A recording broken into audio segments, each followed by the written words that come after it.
भारतीय वायुसेना ने 29 जुलाई को अंबाला हवाई अड्डे पर फ्रांस से आयातित 5 राफेल लड़ाकू जेट विमानों के अपने पहले बैच को शामिल किया जाएगा अगर मौसम अनुकूल है तो, आईएएफ के प्रवक्ता ने सोमवार को कहा।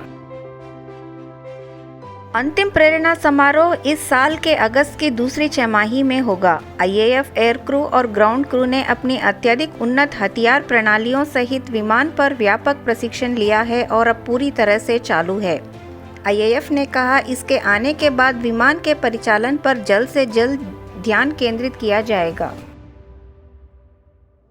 भारतीय वायुसेना के एक विशेष अनुरोध पर कार्रवाई करते हुए फ्रांस ने भारत को राफेल लड़ाकू विमानों की डिलीवरी में तेजी लाई है। 4 जेट के बजाय 5 जेट्स आ रहे हैं, जिन्हें मूल रूप से पहले बैच में वितरण करने की योजना थी। पूर्वी लद्दाख में गैलवान घाटी में दोनों देशों की सेना के बीच हुए संघर्ष में चीन के साथ तनाव बढ़ने के मद्देनजर पिछले 2 सप्ताह से भारतीय वायुसेना हाई अलर्ट पर है, जिसमें 20 भारतीय सेना के जवान मारे गए थे। दोनों सेनाएं 7 सप्ताह के लिए इस क्षेत्र में एक संकटपूर्ण गतिरोध में बंद है। विमान कई शक्तिशाली हथियारों को ले जाने में सक्षम है। यूरोपियन मिसाइल निर्माता एमबीडीए का मीटियोर परे visual range air to air missile और SCALP cruise missile Rafale jets के हथियार पैकेज का मुख्य आधार होगा। Meteor BVR air to air missile की अगली पीढ़ी है, जिसे एयर टू एयर कॉम्बैट में क्रांति लाने के लिए डिज़ाइन किया गया है। यह हथियार UK, Germany, Italy, France, Spain और स्वीडन के सामने आने वाले आम खतरों से निपटने के लिए एमबीडीए द्वारा विकसित किया गया है। मिसाइल प्रणालियों के अलावा राफेल जेट विभिन्न भारत विशिष्ट संशोधनों के साथ आएंगे, जिसमें Israeli helmet mounted display, radar चेतावनी रिसीवर, कम बैंड जैमर, 10 घंटे की flight data recording, infrared search और ट्रैकिंग मोड्स शामिल हैं।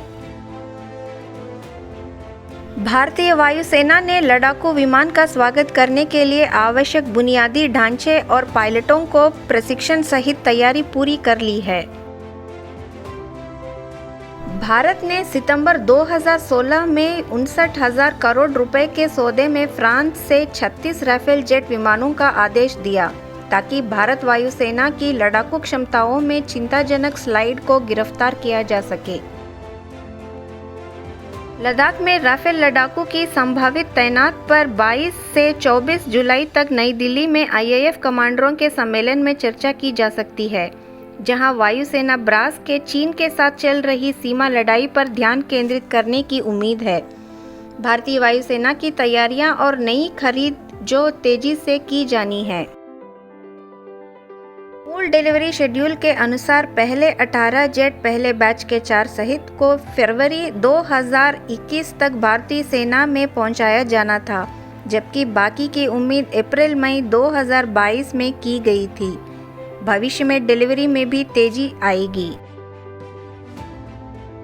रक्षा मंत्री राजनाथ सिंह और उनके फ्रांसीसी समकक्ष फ्लोरेंस पैली ने पिछले साल 8 अक्टूबर को मेरिग्नैक में एक समारोह के दौरान फ्रांस ने अपना पहला राफेल लड़ाकू विमान भारत को सौंपा था।